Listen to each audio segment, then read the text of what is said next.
Coming up on this week's Falcon Fever, I get Coach Hilbrich's insight on the season, find out what she's doing to make this season stand out. The men and women's basketball teams hit the road, only to play at home 2 days later. Did the quick turnaround affect their game? Plus, we caught up with senior basketball player Marvin Fitzgerald to find out if he thinks this year's men's team can bring home a title. Falcon Fever starts now.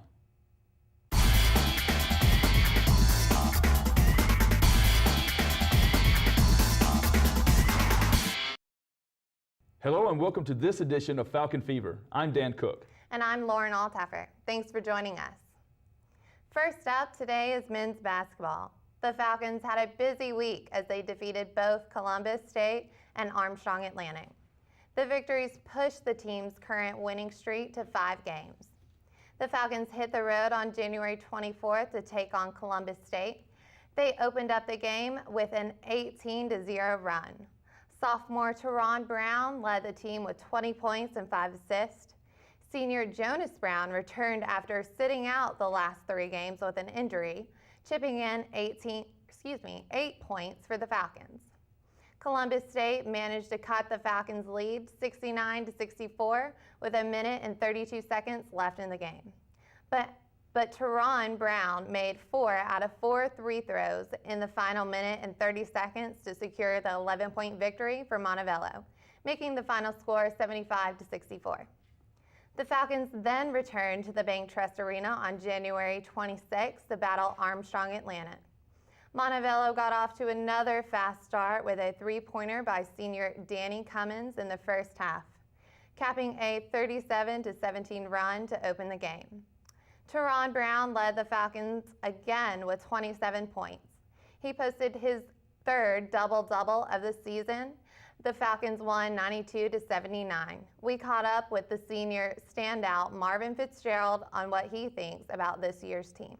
Basically, everybody expected for our team to be solid, with Troran Brown coming in. Well, I feel like right now, we all got that chemistry. So that chemistry combining is we can't be stopped. The Falcons' victory set up a showdown between the 2 top teams in Peach Belt. On January 31st, Montevallo, which is 2nd overall in the PBC, will travel to take on conference leader Young Harris. Then on February 7th, the Falcons will return to Bank Trust Arena to take on Georgia College. Earlier this week, sophomore Troran Brown added an off-the-court accomplishment to his already busy week. Troran was named the Peach Belt Male Player of the Week. Troran totaled 103 points and 28 assists in a 3-game span. Congratulations, Troran. The women's basketball team is continuing a great season and are looking to turn Bank Trust Arena pink during their annual Play for K breast cancer awareness event. The women's basketball team suffered a tough loss on the road against PBC rival Columbus State. Led by Taylor Beverly's 22 points, 7 rebounds, and 3 assists, the Falcons dominated the first half with a 38-37 lead. Zena Nazalowski had 10 rebounds and posted her 4th double-double of the season. Alex Strickland chipped in 6 assists. The Falcons dropped in the second half, however, ending the game with a 78-77 loss. Women's basketball hosted Armstrong Atlantic on January 26th, ending their 2-game losing skid. Sophomore Taylor Beverly led the Falcons with 20 points, 14 rebounds, and posted her 9th double-double of the season. Senior Zena Nazalowski posted her 5th double-double of the season, and senior Trina Moore-Smith finished with a team high of 7 assists. Beverly led the team to a 12-point lead, ending the first half. Nazalowski pushed the Falcons to a 66-49 lead, bringing the team to a 71-58 victory. The women's basketball team will travel to PBC opponent Young Harris on January 31st. The Falcons will return to Bank Trust Arena on February 2nd as they host North Georgia.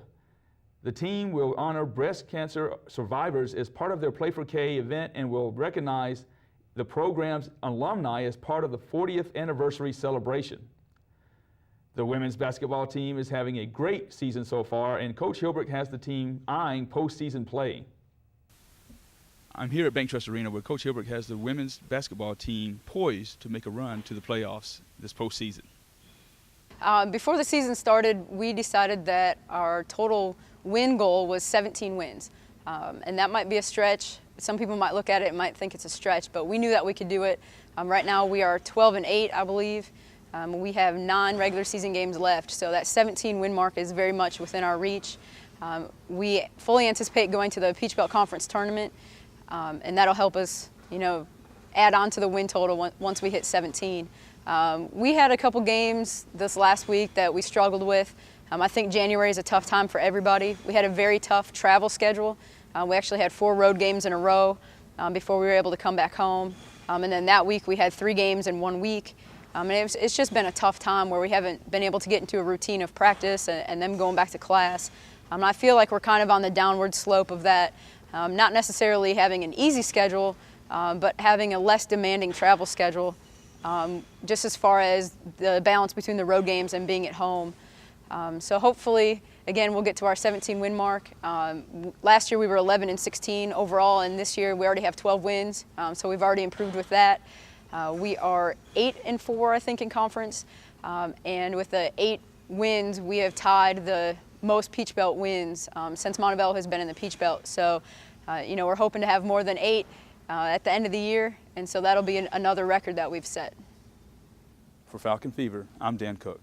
Coach Hilbrich's work ethic and experience may have brought her to Montevallo, but it's her leadership that will lead the Falcons' journey into the postseason. Montevallo is celebrating the 40-year anniversary of the women's basketball program in the upcoming game against North Georgia on Saturday, February 2nd. The program has come a long way in recent years, and we are proud of all the players that were a part of the Falcons team, past and present. In addition to the anniversary, the Falcons will also be playing in support of Play for K, benefiting the K Yao Cancer Foundation for breast cancer research. There will be a silent auction, and special pink t-shirts will be sold with proceeds going to the Cancer Fund. The team raised over $1,200 last year and hopes to surpass that this Saturday.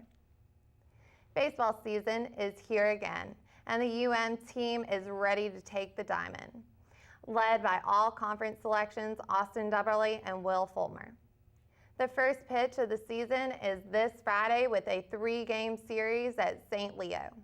The games start this Friday at 5 p.m., then Saturday at 2, and Sunday at 10 a.m. The team then heads to Stillman College for a 1-game stand Tuesday the 5th at 2 p.m.